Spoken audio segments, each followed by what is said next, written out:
Okay, let's dive into this investor presentation for Power Finance Corporation. It seems like they're trying to paint a picture of a strong and sustainable lender to India's power sector. Right? They start with a brief overview, highlighting their role as a key financial partner for the Indian government in driving reforms and developments in the power sector. They also call themselves the largest NBFC group in India. Yes, it looks like they are proud of being the biggest NBFC. It also indicates that they play a vital role in India's power sector, as evidenced by their status as the government's key financial partner. On the next slide, they illustrate the PFC group structure, showing the relationships between PFC, REC Limited, PFC Consulting, and PFC Infra Finance IFSC. REC Limited seems to be the biggest, as PFC only owns 52.63% of it.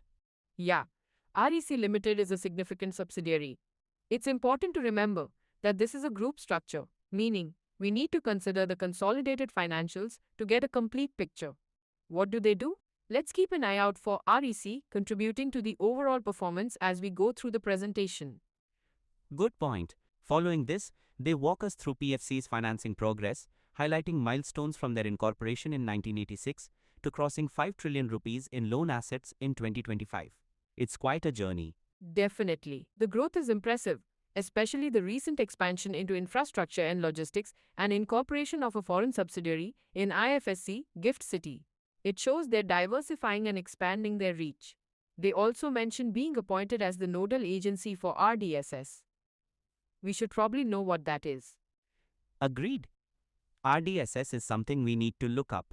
Now the presentation then shifts to ESG, outlining PFC's vision for powering progress through sustainability. They highlight 3 pillars: preserving planet, pursuing prudence, and promoting the pathway towards inclusive society.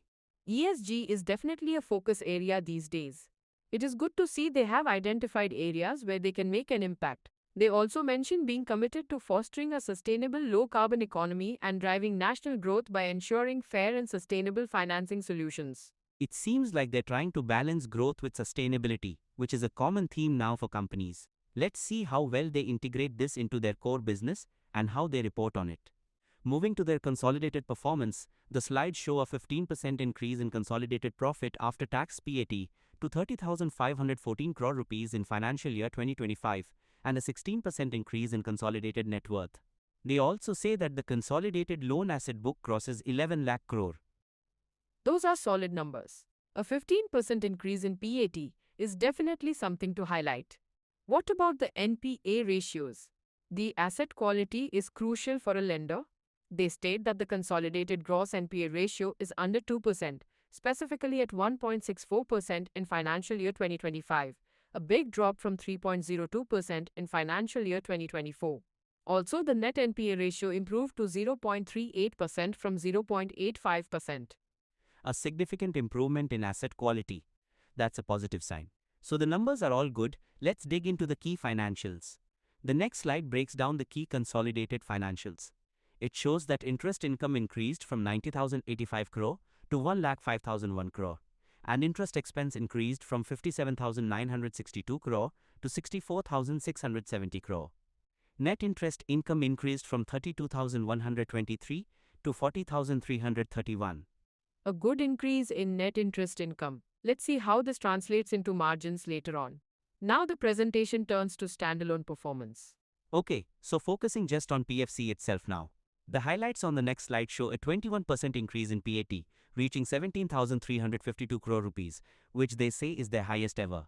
Also, the renewable loan book grew by 35% year-on-year, crossing 80,000 crore rupees.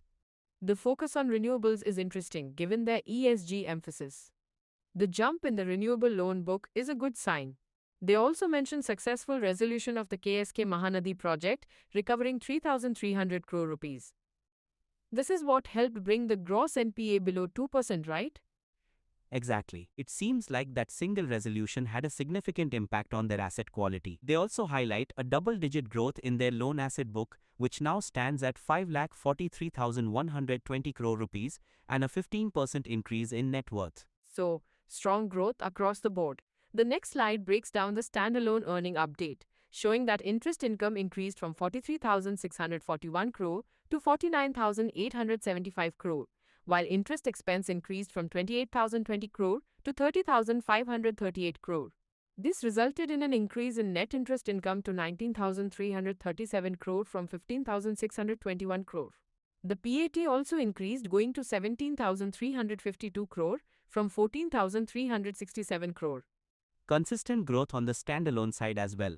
On the slide after that, they present some key ratios including yield on earning assets, cost of funds, interest spread, and net interest margin. The yield on earning assets is stable at around 10%, while the cost of funds has increased slightly. The net interest margin has increased from 3.46 to 3.64. Those are helpful metrics to track. The slight increase in cost of funds is something to watch, especially with potential interest rate fluctuations. But the fact that they expanded their net interest margin slightly shows they are managing it well. Now, let's look deeper at asset quality, as presented in the next slide. Right. So here they reiterate that the gross NPA ratio is below 2% and the net NPA ratio is at 0.39%. They also say that 80% provisioning is maintained on NPA assets. It also indicates that the majority of lending is to the government sector. They are definitely emphasizing the safety of their loan book by highlighting the government sector exposure.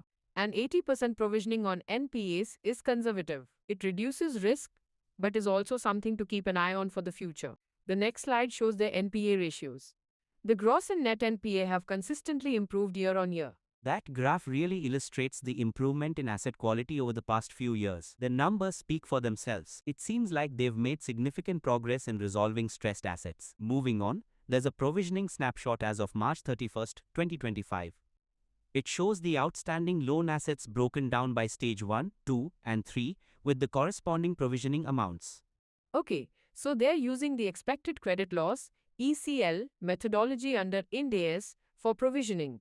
It shows most of their assets are in stage 1 and 2, indicating lower credit risk. It also breaks down government versus private sector exposure in each stage. And on the next slide, they break down the status of the stage 3 assets. Exactly. They show resolution status of 10,517 crore rupees of loan assets in stage 3. 8,209 crore rupees is under NCLT and 2,308 crore rupees being pursued outside NCLT. The provisioning coverage is very high on these assets, at 87% for NCLT and 56% outside NCLT. Following this are details on major projects being resolved through NCLT, including Sinnar Thermal Power and East Coast Energy. So they're actively working to resolve these stressed assets, and the high provisioning coverage provides a buffer against potential losses. Then on the next slide, there are details on major projects being resolved outside NCLT, including TRN Energy and Shiga Energy. Then the presentation transitions to operational performance and the loan asset composition as of March 31, 2025.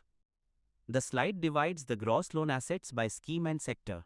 Conventional generation accounts for 32%, renewable energy for 15%, including large hydro, and T&D for 48%. The largest chunk is still conventional generation, but the increasing share of renewables is notable, backing up their ESG statements. Also, distribution makes up a huge percentage of their loan assets. On the next slide, the disbursement composition is broken down by quarter and fiscal year. Distribution also dominates here, with 55% of financial year 2025 disbursements. Yes, distribution seems to be a key area for them. It would be interesting to see the specific projects within distribution and how they contribute to the overall power sector. What is T&D? And what do they mean by others? Things that need to be followed up on. The next slide shows borrowing mix as of March 31st, 2025. Domestic bonds make up 56% of their borrowings, followed by foreign currency borrowing and RTL from banks or FIs. 95% of the exchange risk is hedged on total FC portfolio. It's good that they're hedging their foreign currency exposure. This mitigates the risk from currency fluctuations.